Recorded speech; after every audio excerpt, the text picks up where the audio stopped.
తాకట్టులో ఉన్న బంగారాన్ని విడిపించి ఆ రోజు ఆన్లైన్ రేటుకే మేము కొంటాం. Sharma gold company. ఎందుకంటే నా సుదీర్ఘమైన రాజకీయ యాత్రలో ఈ 5 సంవత్సరాలు చూసిన ప్రభుత్వాన్ని నేను ఎప్పుడూ చూడలేదు. ఒక రంగమని కాదు, ఒక వ్యవస్థని కాదు, ప్రజాస్వామ్య వ్యవస్థలన్నీ ఏ విధంగా ఇబ్బంది పడ్డాయో, ఏ విధంగా నిర్వీర్యం చేశారో మనం అన్ని చూశాం. అయితే మా ధ్యేయం ఒకటే, ప్రజలు గెలవాలి, రాష్ట్రం నిలబడాలి. దీనికోసం ఎన్ని త్యాగాలైనా సరే చేసి మళ్లీ భావి తరాల భవిష్యత్తు కోసం ముందుకు పోవాలని చెప్పి వెళ్ళాం. నేను చాలా ఎన్నికలు చూశాం. 10వ ఎన్నిక నిన్న. అంటే ఇన్ని ఎన్నికలు చూసినా, అంటే ఎన్నికలు చూడడమే కాకుండా ఈ ఎన్నికలన్నీ at the helm of affairs ఉండి ఎప్పటికప్పుడు సమీక్షలు గాని ఇవన్నీ నిర్వహించడం కూడా చేశాం. రాజకీయాల్లో ఒడికిదుడుకులు సాధారణంగా ఉంటాయి. ఎవరు శాశ్వతం కాదు. దేశం శాశ్వతం, ప్రజాస్వామ్యం శాశ్వతం, రాజకీయ పార్టీలు శాశ్వతం, అధికారం అశాశ్వతం. రాజకీయ పార్టీలు కూడా సక్రమంగా ఉంటే మళ్లీ ప్రజలు ఆదరిస్తారు. లేకపోతే రాజకీయ పార్టీలు కూడా చాలా పార్టీలు కనుమరుగైపోయినాయి. వ్యక్తులు కనుమరుగైపోయారు, రాజకీయ పార్టీలు కనుమరుగైపోతాయి. కానీ ఇంత హిస్టారికల్ ఎలక్షన్ నేను ఎప్పుడు చూడలా. నా జీవితంలో చాలా ఎలక్షన్స్ ఫేస్ చేస్తే కానీ వేవ్ కనపడేది, వ్యతిరేకత కనపడేది. కానీ ఈ ఎలక్షన్లో ఎక్కడో అమెరికాలో ఉండే వ్యక్తి ఒక 5 లక్షలు 10 లక్షలు ఖర్చు పెట్టుకొని నేను రావాలి, ఓటేయాలి, రాష్ట్రం నిలబడాలి, ప్రజలు గెలవాలి అనే ఆవేదనతో వచ్చారు. ఎక్కడో పక్క రాష్ట్రాల్లో ఎక్కడో కడుపు నిండడం కోసం కూలి పనులకైనటువంటి వ్యక్తులు, పాచి పనులు చేసుకునే వ్యక్తులు సొంత డబ్బులు పెట్టుకొని నేరుగా ఇక్కడ రైల్వే స్టేషన్లో చూస్తే, బస్టాండ్లో చూస్తే భోజనం కూడా ప్యాక్ చేసుకొని తీసుకొచ్చి ఇక్కడ భోంచేసి ఓటేసే పరిస్థితికి వచ్చారు. ఈ కమిట్మెంట్ ని ఏ విధంగా వర్ణించాలో నాకైతే అర్థం కాదు. ఏ విధంగా వాళ్ళని అభినందించాలో కూడా అర్థం కాని పరిస్థితి. అనేక ఎన్నికల్లో అనేక అనుభూతులు చూశాం. కానీ మేము అన్ని ఎన్నికల కంటే ఇది ఒక తెలుగుదేశం పార్టీ చరిత్రలో, ఆంధ్రప్రదేశ్ రాష్ట్ర ప్రజల చరిత్రలో సువర్ణాక్షరాలతో లిఖించదగ్గ ఎన్నిక. ఇది ఒక హిస్టారికల్ ఎన్నిక. ఆగస్టు క్రైసిస్ తర్వాత ఎన్టీ రామారావు గారు పార్టీ పెట్టిన తర్వాత 83లో మేము గెలిచాం. అప్పుడు 200 సీట్లు వచ్చాయి. కొత్తగా పార్టీ పెడతానే ఎన్నికలకు వెళ్లి 9 నెలలు అధికారంలోకి వస్తే 200 సీట్లు వచ్చాయి. 94లో మీరు ఒక్కసారి చూస్తే ప్రజా వ్యతిరేకం వల్ల 3 ముఖ్యమంత్రులు మారడం వల్ల ఆ రోజు మీరు ఎన్నికలు చూస్తే దగ్గర అపోజిషన్ పార్టీకి రిక్వైర్డ్ నెంబర్, అంటే అపోజిషన్ లీడర్గా వచ్చే స్టేటస్ రాకుండా వచ్చాయి. అవన్నిటిని వర్పించే విధంగా ఈసారి ఊహించని విధంగా వచ్చింది. అంటే దానికి కారణాలు నేను ఎక్కువ చెప్పక్కర్లేదు, అనుభవించిన ప్రజలకే అర్థమవుతుంది. ఎప్పుడైనా సరే ప్రజాస్వామ్యంలో ప్రాథమిక హక్కు మాట్లాడే స్వేచ్ఛ. ఆ స్వేచ్ఛనే కోల్పోవాల్సి వచ్చింది. అదే కాదు, బ్రతికే స్వేచ్ఛ, ఆస్తులు పెట్టుకునే స్వేచ్ఛ, ఇవన్నీ కోల్పోయే పరిస్థితి వచ్చింది. అందుకే మీరు చూస్తే మొన్న ఎలక్షన్లో సరే ఏ విధంగా మేమందరం కలిశాం అవన్నీ మాకంటే ముందు మీకే తెలుసు. కలిసినప్పుడు ఎవ్రీ ఈవెంట్ ఇవి వేదిక నుంచే ప్రారంభించాం. అక్కడి నుంచి ముందుకెళ్ళాం. ఆ రోజు చెప్పాం, ఈ రోజు ఒకటి చెప్తున్నాం. మా ఆలోచన ప్రజలు గెలవాలి, రాష్ట్రం నిలబడాలి. అంతవరకు సాధించగలిగాం. 55.38% ఓట్లు పడ్డాయి. దీంట్లో తెలుగుదేశానికి 45.60% పడ్డాయి, వైసీపీకి 39.37% పడ్డాయి. ఇది ఊహించినటువంటి ఒక్కొక్కసారి 95,000 మెజారిటీ. ఒకప్పుడు నేను చార్మినార్ ఎగ్జాంపుల్ చెప్పేవాడిని. చార్మినార్ అంటే అక్కడ ఎంఐఎం కంచుకోట, అక్కడ ఎప్పుడు ఎక్కువ ఓట్లు వచ్చేటివి. ఆ తర్వాత కుప్పం, సిద్దిపేట పోటీ పడేటి రెండో స్థానానికి. అప్పుడు కూడా 70,000, 80,000, 50,000 కాడ ఆగిపోయేవాళ్ళం. ఈసారి 95,000, 94,000, మళ్ళా 92,000, 91,000. మంగళగిరి లాంటి కాన్స్టిట్యున్సీలు 91,000 మెజారిటీ. ఏ విధంగా అభివర్ణించాలో నాకైతే అర్థం కాదనమాట. అంత ఇదెళ్లిపోయినాయి. ఇవన్నీ చూసిన తర్వాత ప్రజలు ఇచ్చిన తీర్పు మీరు చూస్తే అహంకారం, నియంతృత్వం, విచ్చలవిడితనం, ఏదంటే అది చేస్తాననుకుంటే ప్రజలు క్షమించే పరిస్థితులు లేరు. అదే ఈరోజు నిరూపించే పరిస్థితికి వచ్చారు.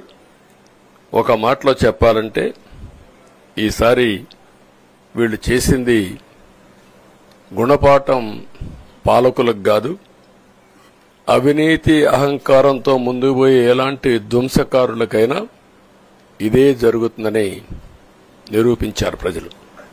దానికి మనస్ఫూర్తిగా అభినందిస్తున్నా. అదే సమయంలో 5 సంవత్సరాలు మా కార్యకర్తలు పడిన ఇబ్బందులు, చాలా మంది స్లీప్లెస్ నైట్స్, కంటి నిండా నిద్రపోని పరిస్థితి.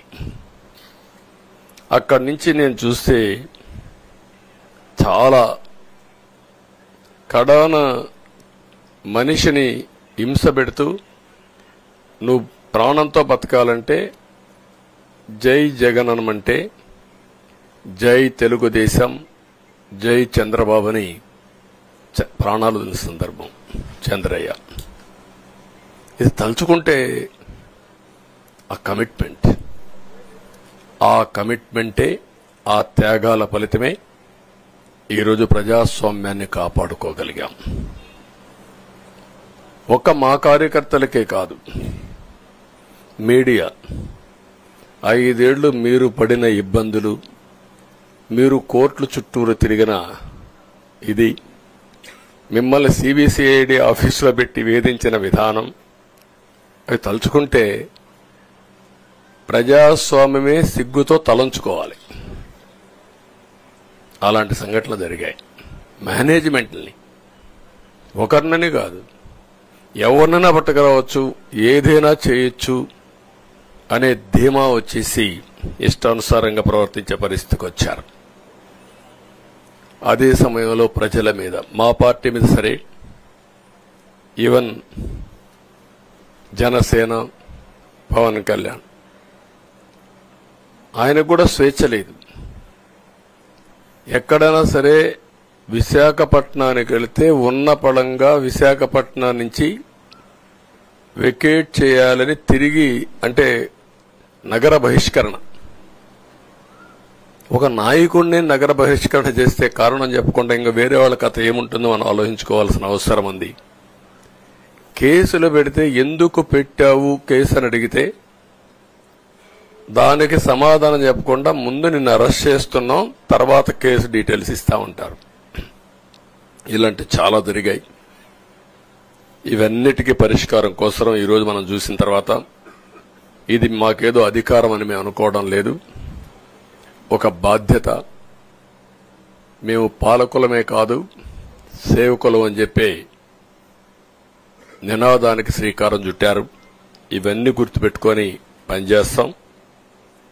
నేను చాలా స్పష్టంగా సూపర్ 6 ఇచ్చాం. అదే మాదిరిగా ప్రజాగళం ఎన్నికల మేనిఫెస్టో ఇచ్చాం. ఇవన్నీ కూడా ప్రజల్లోకి బాగా వెళ్ళాయి. ఒక హోప్ క్రియేట్ అయింది. ఇవన్నిటి ఫలితాలే నిన్న వచ్చాయి. అదే మాదిరిగా మేము ఇక్కడ మీరు చూస్తే ఒక పక్క తెలుగుదేశం పార్టీ మొట్టమొదటిసారిగా పవన్ కళ్యాణ్ గారు ప్రభుత్వ వ్యతిరేక ఓటు చేరడానికి వీలు లేదు.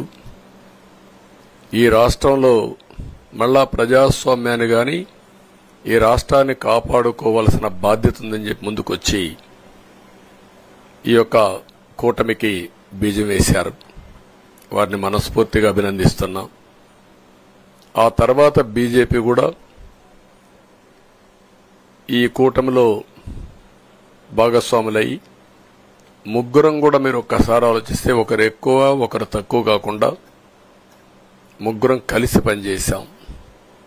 బేషిజాలు ఎక్కడా లేకుండా మేము ఏదైతే చెప్పామో ప్రజలు గెలవాలి, రాష్ట్రం నిలబడాలి, దీనికోసం పై స్థాయి నుంచి ఢిల్లీ నుంచి వచ్చినటువంటి బీజేపీ నాయకులు గాని, ప్రధానమంత్రి అమిత్ షా గారు గాని, ఇక్కడుండే పవన్ కళ్యాణ్ గాని, తెలుగుదేశం పార్టీ కేంద్ర నాయకత్వం నుంచి కింది వరకు అందరం కూడా ఒక ట్రూ స్పిరిట్ తో పనిచేశాం. 175 అసెంబ్లీలు, 25 అసెంబ్లీలు అన్ని పార్టీలకు సంబంధించిన సీట్లుగా ఎన్డీఏలో భాగస్వాములుగా ఒక బాధ్యతతో ముందుకు పోయాం. అందుకే ఈ అనూహ్యమైనటువంటి విజయాన్ని సాధించగలిగాం. ఇక్కడి నుంచి బాధ్యత ఉంటుంది. ఆ బాధ్యతని ఏ విధంగా చేయాలనో అవన్నిటి కూడా ప్రణాళికలు తయారు చేసుకుంటాం. అంటే ఈ 5 సంవత్సరాలు జరిగిన విధ్వంసం మీరు ఒకసారి చూసిన తర్వాత ఇది ఒక 30 సంవత్సరాలకు ఎంత డ్యామేజ్ చేయాలనో అంత డ్యామేజ్ జరిగింది. వ్యవస్థలు విధ్వంసమయ్యాయి. మొత్తం ఎకానమీ కుప్పగూలిపోయింది. అప్పులైతే ఎంత చేశారో ఇంకా లోతు పోతే తప్ప మనకు తెలియదు. ఎక్కడెక్కడ చేశారో ఏమేం చేశారో తెలియదు. ఇంకొక పక్క ఎక్కడికక్కడ సహజ సంపద, ఒక శాండ్ కావచ్చు, మినరల్ వెల్త్ కావచ్చు, లేకపోతే ఏదంటే అది ఇంకా మాకు అడ్డే లేదు, ఏమైనా చేయగలుగుతాం, ఎవరైనా అడ్డొస్తే తొలగించుకుంటా పోతామనే ధీమాతో ముందుకు పోయారు. కొంతమంది భయపడి రాలేకపోయారు, ఎదిరించలేకపోయారు. నా కళ్ల ముందర ఒక రైతు చూస్తే ఆ పొలం పక్క నుండి ఇసుక తీసేస్తే అక్కడ భూగర్భ జలాలు ఉండవు. వ్యవసాయానికి నీళ్లు కూడా కొరత వస్తుంది. పక్క నుండే పొలాల్లో కూడా నీళ్లు ఉండవు. కానీ మాట్లాడే సాహసం చేయలేకపోయాడు. ఆయన కళ్ల ముందర ఆయన పొలంలో మట్టి తీసుకుపోతా ఉంటే ఎదిరించలేని నిస్సహాయ స్థితికి వచ్చాడు. మా వాళ్లు పోతే హౌస్ అరెస్టులు చేశారు. ఇవన్నీ చెప్పుకుంటూ పోతే ఒకటి కాదు, చాలా జరిగాయి. అవన్నీ కూడా ఏ విధంగా చేయాలనో చేస్తూనే మళ్లీ వ్యవస్థలన్నీ కూడా పునరుద్ధరించాల్సిన బాధ్యత ఉంది. అదే మరిగా మాకు ఒక 4-5 రోజులు ఇవన్నీ చూసిన తర్వాత డెప్త్కి పోయిన తర్వాత మీరు పేపర్లో రాసినట్టు గాని మేము మాట్లాడినట్టు గాని ఒక లెవెల్లో ఆగిపోయినాయని నా ఉద్దేశం. ఎందుకంటే నేను రాజకీయాలు 40 ఏళ్లు చూశాను. ప్రభుత్వాలను మేము అధికారంలో ఉన్నప్పుడు చూశాను. బాగు చేసి మళ్ళా అపోజిషన్కి వస్తానే వీళ్ళు నాశనం చేస్తే మళ్లీ నేను అధికారంలోకి వస్తానే దాన్ని బాగు చేయాలంటే ఎన్ని కష్టాలు ఉన్నాయో నేను చూశాను. ఒకప్పుడు పవర్ సెక్టర్ మీరు చూస్తే కరెంట్ ఎప్పుడు వస్తుందో ఎప్పుడు పోతుందో తెలియని పరిస్థితి నుంచి హైదరాబాద్ లో విద్యుత్ సౌధ దగ్గర రాఘవరెడ్డి ఉండేవాడు, కమ్యూనిస్ట్ లీడర్. నల్గొండ నుంచి రైతులను తీసుకొచ్చి సమ్మర్ వస్తే అసెంబ్లీ ఏప్రిల్లో ఉంటే గొడవలు. సగం టైం మేము కరెంటు కొరత పైనే చర్చించేవాళ్ళం. That were the days. అలాంటిది నేను 1999 నుంచి పవర్ సెక్టర్ రిఫార్మ్స్ తీసుకొచ్చి 2004కి సర్ప్లస్ బాధ్యతతో క్వాలిటీ పవర్ ఇవ్వడం మొదలుపెట్టాం. 2014కు మళ్లీ 22 మిలియన్ యూనిట్లు ఆంధ్రప్రదేశ్లో కొరత కరెంటు. వ్యవస్థలన్నీ నిర్వీర్యం అయిపోయినాయి. తర్వాత మళ్లీ సెట్ చేసి 2 నెలలు 3 నెలలు కరెంటు కొరత లేకుండా చేసి వ్యవస్థలన్నీ పటిష్టంగా చేసి సోలార్ విండ్ తీసుకొచ్చి కాస్ట్ తగ్గిస్తే ఇప్పుడు మీరు చూశారు ఎంత పవర్ ఛార్జెస్ పెంచారు. 9 సార్లు పెంచాను. ఎందుకు పెంచారో నోబడీ నోస్. దానికి రీజనే లేదు. ఇప్పుడు ఎక్కడుందో దాన్ని ఎత్తుక్కుంటే ఎంత లోతు పోయిందో కూడా తెలియదు. దాన్ని ఏ విధంగా రిపేర్ చేయాలి, ఎంత డబ్బులు తెచ్చారు, ఏ పేరుతో తెచ్చారు, అవన్నీ ఒక వ్యవస్థను కాదు, సంబంధం లేని వ్యవస్థతో డబ్బులు తీసుకొచ్చి సంబంధం లేని డిపార్ట్మెంట్కి ఇచ్చారు. ఇలాంటి చాలా ఉన్నాయి. అవన్నీ ఇన్ కోర్స్ ఆఫ్ టైం మీకు కూడా చెప్తాం. అల్టిమేట్ గా ఇదేదో మేము అధికారం అంటే జుబిలియంట్ గా బ్రహ్మాండంగా ఉందనుకోవడానికి కాదు. ఒక బాధ్యతతో మా మీద ఎంత నమ్మకం పెట్టుకున్నారో ఈ ప్రజల్ని మళ్లీ ఒక దారి చూపించే మార్గం మేము చూపిస్తాం. ఇంకొక పక్కన మీరు ఒకసారి ఆలోచిస్తే ఇదే అసెంబ్లీలో నాకు, మా కుటుంబానికి, మా మిస్సెస్కి జరిగినటువంటి అవమానానికి నా జీవితంలో ఎప్పుడూ బాధపడలా. నా మీద బాంబులతో దాడి చేసినప్పుడు కూడా వీరోచితంగా ఎదుర్కొన్నా. 2003 సెప్టెంబర్, అక్టోబర్ నాకు ఇప్పటికి కూడా జ్ఞాపకం. ఆ రోజు నా మీద బాంబులు చేసినప్పుడు చాలా ఒక పానిక్ రియాక్షన్లో కూడా నేను భయపడలేదు. అలాంటి వ్యక్తిని మీరు చూస్తే ఆ సంఘటన చూసిన తర్వాత ఇలాంటి కౌరవ సభలో ఉండడం కరెక్ట్ కాదని అసెంబ్లీలో చెప్పి దానికి కూడా మైక్ ఇవ్వకపోతే చెప్పేసి బయటొచ్చి ప్రెస్ కాన్ఫరెన్స్ చెప్పి అనౌన్స్ చేశాను. మళ్లీ క్షేత్రస్థాయిలో గెలిచి అసెంబ్లీని గౌరవ సభ చేసి అసెంబ్లీకి ఎంటర్ అవుతానని చెప్పాను. నేను ఏదైతే ఆ రోజు ఒక ప్రతిజ్ఞ చేశానో దాన్ని నిజం చేయడానికి ప్రజలు సహకరించారు. మామూలుగా సహకారం కాదది. నేను ఇన్ని సంవత్సరాలు చాలాసార్లు చాలా ఎలక్షన్లో గెలిచాం, కొన్ని ఎలక్షన్లో ఓడిపోయాం. ఎలక్షన్లో ఓడిపోయినప్పుడు నేను ఎప్పుడూ కుంగిపోలేదు. ఎలక్షన్లో గెలిచిన తర్వాత గంతులేయలేదు. నిబ్బరంగా ఓడిపోయినప్పుడు ఒక బాధ్యత ప్రతిపక్షంలో ఉండి పనిచేయాలి, గెలిపించినప్పుడు ఒక బాధ్యత ప్రజలకు మెరుగైన సేవలు అందించి వాళ్ళని ముందుకు తీసుకుపోవాలని ప్రయత్నం చేశాం. ఎప్పుడూ ప్రజాప్రచారనే ఉన్నాం.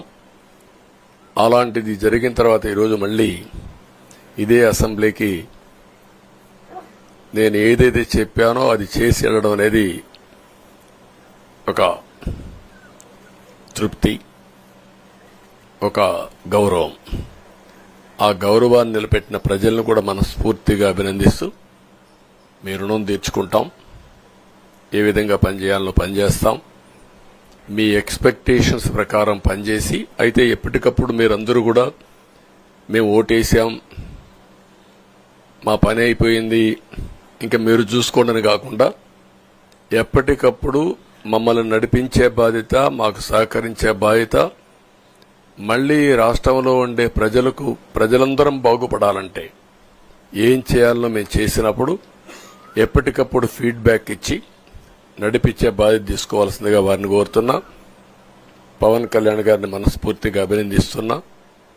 అదే మరి బీజేపీ అగ్రనాయకత్వాన్ని నరేంద్ర మోడీ గారిని, అమిత్ షా గారిని, ఇక్కడికి వచ్చిన అబ్జర్వర్స్ ని, ఇక్కడుండే పార్టీ అధ్యక్షురాలైనటువంటి పురంధేశ్వరి గారిని మనస్ఫూర్తిగా అభినందిస్తున్నా.